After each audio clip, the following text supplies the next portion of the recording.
What's up, YouTube? Quick, I know, like I told you a million times before, we're not showing you a whole bunch of stuff right now because we're getting set up and running. Thursday, we're getting the ductwork done on the paint booth, so we will be up and running, and I can finally arrange this place to where it makes some sense. In the meantime, there is still work going on. Clint's Porsche started cutting the floors out of that. One thing about Porsche is they were really proud of their welders and let them do pretty much whatever they wanted.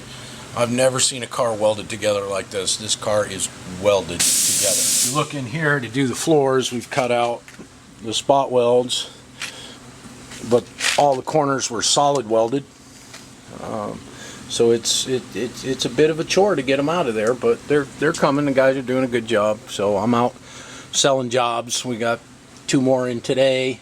We got to cut all of this away, and then we have to cut part of this rocker out because we have to do an inner rocker panel. So there's actually the outer rocker panel. What you would appear to be the inner rocker panel is not the inner rocker panel. It's part of the floor. There's another piece that runs through here. We need to replace that. So we're getting there. I'm happy with the progress on the car. It's something that we've never really done before. So to be where we're at on it, good progress. Let's go take a look at the 68 Mustang. Okay, Mustang's all ready for, we're going to rhino line the bottom of this car. So right now we're seam sealing. Anywhere that there's the potential of water getting into a crevice, we're seam sealing it. Because in 50 years, I want this car to look like it's going to look when it leaves here. We're just about ready to, again, Thursday, the booth will be up and running, so we'll take this in, do the rhino liner underneath it, and get started with our body work on this car. This is going to start going really, really fast, so stay tuned. We're going to be doing probably some cell phone videos and, you know, a little less highly produced stuff that so we can show you the content, because we can't have Dan here every day or every minute of every day. So I'll take some stuff, look for it, you know, I'll figure out how to upload it onto YouTube, or have behind the scenes Joe figure it out because he knows all that stuff, or my Instagram or what have you. But this, I'm really, really pleased with this. It's going to just look absolutely brand new for us, and that's what I strive for. So based on this car, I got 2 more jobs today. I went and picked up both cars, both local, different towns, but local, and both 68 Mustang convertibles. So one of them, the top is already done. We actually got that car. It was at a local restoration shop, and the Tennessee Department of Revenue decided that they'd had enough with him not paying his taxes. So they wrapped a chain around his doors and told him he had to leave. So these people had a little bit of a battle to get their car back, but they got the car back. From what they can tell, a good majority of the parts, and we're going to go over that car when I get it over here. It's over in the storage garage right now. When I get it over here, we're going to go over it and show you some of the things he did. That I had told you before, you got to be very, very careful when you're getting ready to paint a car, because you may not be able to see it with your naked eye, but once you put paint on it, you can. So he did things like left the motor in the car when he painted the engine compartment. It's terrible. It's a cool little car, and I feel kind of bad for the people that own it, but we got to do what we got to do. It's basically starting over again, but it's starting with something that's just a little bit cleaner than what we normally deal with. So that should go along pretty quick. The second one I got is a 67 convertible that needs a top. So amongst all the other things that it needs, but it needs a top. So you're going to get to see us putting a convertible top on a car. And initially he called me because we do some repairs on older cars. Not a lot, but some. And he asked me if I put brake lines on the car, because the brake lines are rusty. He says, I put the top down, drive it when it's not rainy. Can you put brake lines in it? So I went over and looked at the car. Well, one thing led to another. We're going to do a complete restoration on the car, not just brake lines. So when people get to see what it is that we do and hear what we do and watch the videos and so forth, we generally, if somebody brings us a car and they actually have the money to restore a car, they'll have us do it. The only jobs I ever miss are jobs that the people just really had no hope of ever paying for. So you know, it wasn't any fault of ours. This rotisserie is broken. I have roll pins so we can fix the rotisserie. Don't know how it got broken. You know, when you have children, things break. But I don't know. I'm sure these guys didn't break it, but we'll get it fixed. And even if we don't, I got 2 more. So always good to have a backup. And then we're getting ready for the Redneck Rumble this weekend. We're going to take some cars up there, maybe some parts, depending if I get the trailer I'm looking at. I can take a bunch of parts that I have. But I've got a 39 suicide door Plymouth. A gentleman named Nathan Gray brought to me to kind of hot rod the car a little bit, and then didn't have the money to do it, and then waited for a little while, and then a little more while, and a little more while, and a little more while. And I've had the car since I was in the old shop, and I mean, I'm not really that hard up for space that I got to tell him, hey, come get your car, because I kind of want it. If he didn't want to do the car, well, one thing led to another. He called me today. He wants to sell the car, so we're going to take it to the Redneck Rumble, see if we can make a buck on the car. It's pretty cool, and there aren't too many of them. Let me give these roll pins to Matt and have him fix this rotisserie so those guys can get to work, because they still make money when they're not working. Just dealing with a little problem here today on the lid, the rotisserie. Earlier, I was turning it and felt something pop, and it sheared the roll pin, sheared 2 of them in there, and got them all out, putting them back in now. Cool. This is the 39. Why do I keep saying 41? Because the Buick's a 41. It's a 39 Plymouth. Car's complete. It belonged to dude's dad, and it sat under a carport forever and ever and ever. If somebody wants to rat rod it or street rod it or whatever, I like the patina on the car. You know, we used to call that rust. You know, it's a cool car. It's all there. If I can figure out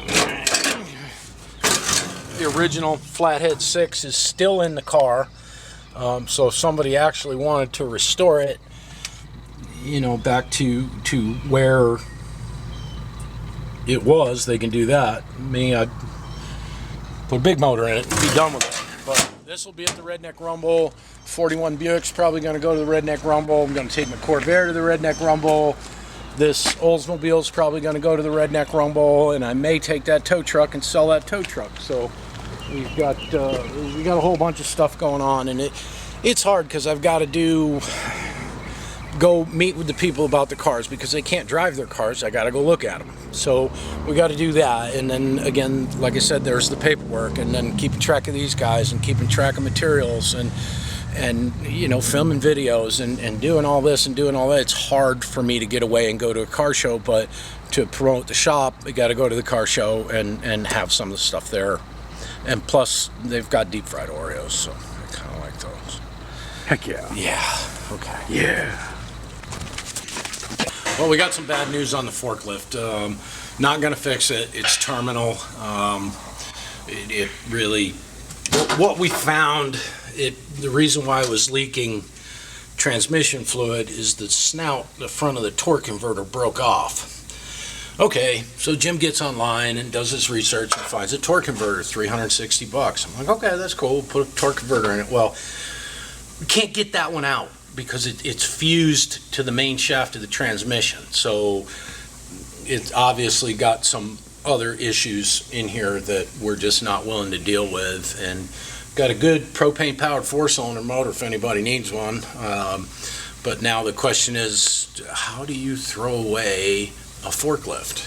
I can't put it in the dumpster. It's too heavy. But the good news is I got another forklift on the way. So we'll have a forklift. That's also broken. And we're going to fix that and see what happens. I don't want to have a forklift graveyard in here. But let's have a look inside the paint booth. There it is. It's all assembled. Got a little bit of sealing left to do. I got to put door sweeps on it. Finish putting that exhaust filter in. We got cameras that we're going to be able to show you when we're painting. We're going to be able to pull off of our security camera setup the 2 cameras that I'm going to have in the paint booth. So we'll have some really good footage of a car actually being painted.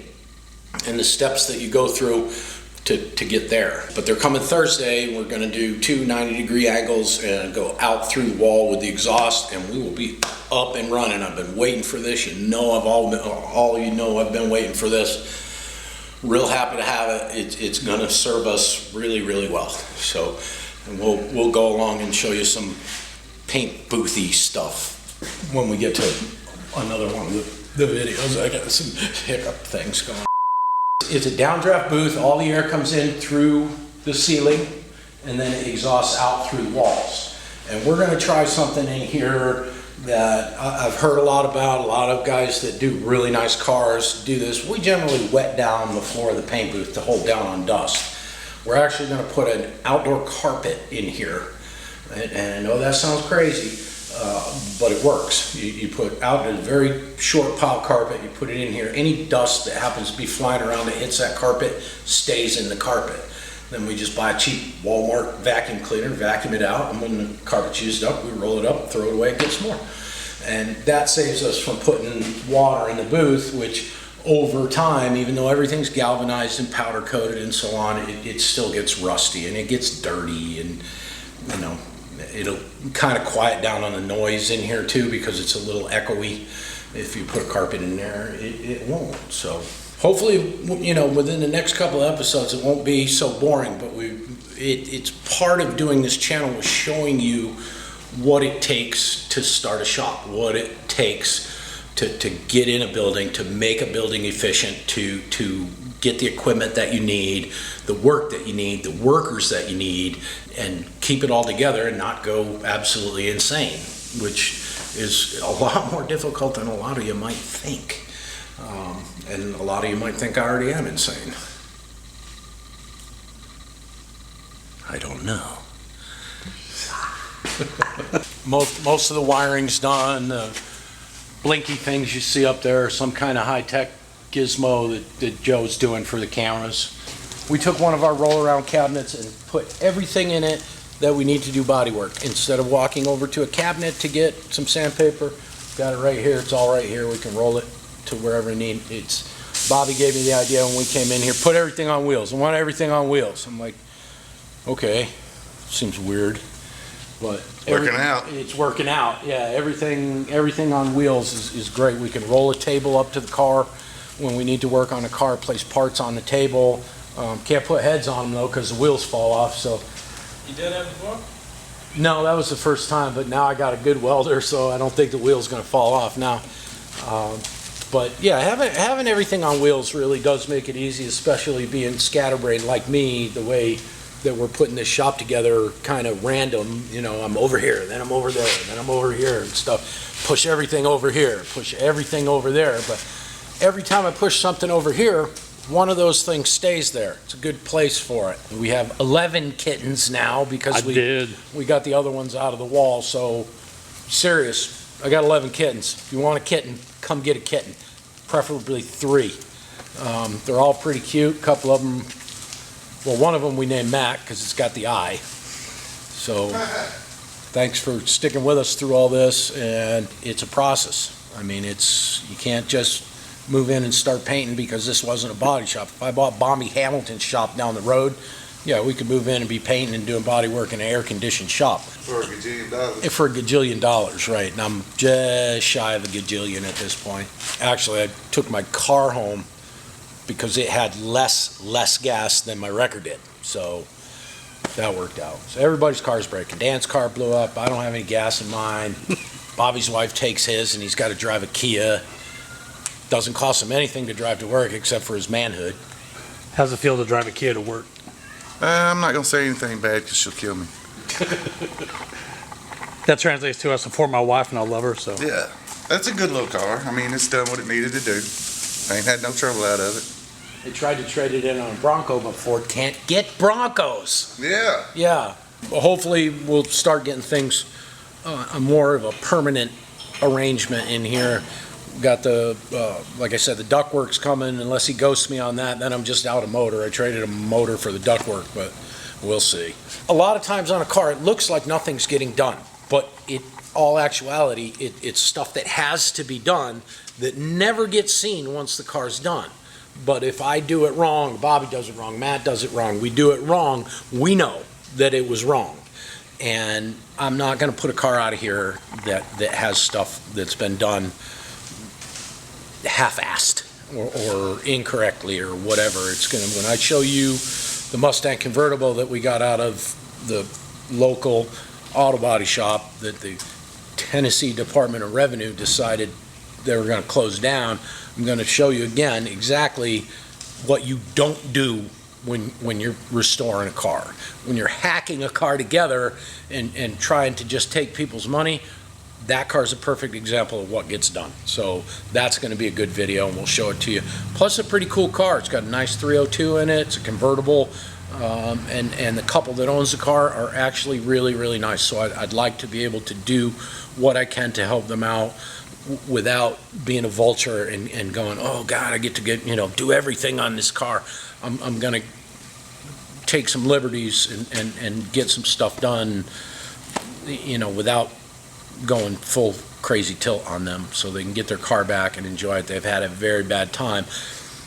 And that's something that in the restoration world, Bobby knows it, that you have to be so careful choosing a shop to work on your car.